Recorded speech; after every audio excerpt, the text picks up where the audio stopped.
What are infits?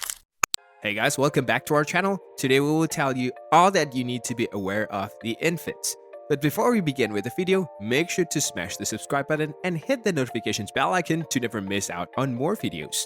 It can be considered a business trust registered with a market regulator that operates, owns, and manages the various operational infrastructure assets.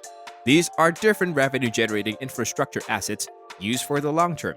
In exchange for that, they generate cash flows which are eventually distributed periodically to the unit holders. They are designed for the mitigations of the risk which comes with under constructions in the infrastructure sector because it is the compositions to make at least 80% of the total investment in the completed and revenue-generating projects. Infits acts as a hybrid between debt investment and equity. It includes features of both the debt and the equity. The instrument aims to ensure steady cash flows, which is very predictable as 90% of the net distributable cash flows is distributed to the various investors. These types of investments have contracts that are for the long term, and they provide a cash flow that is steady over this entire term, which is typically between 15 to 20 years, which depends on the underlying assets. But in addition, they provide opportunities for growth by increasing the yields and adding various operating projects. Talking about the various uses of infits, they help the infrastructure developers free up the capital by monitoring different completed assets. It helps in spurring the infrastructure creations, as they provide an efficient way for raising money from various investors. They are the instruments that works the same as mutual funds. They are designed to pool small amounts of money from several investors for investing in various assets that provides a steady cash flow. They are listed on multiple exchanges. infits in India is regulated by the Security and Exchange Board of India Regulations 2014. As we know, the center launched the Bharatmala Pariyojana project in October 2017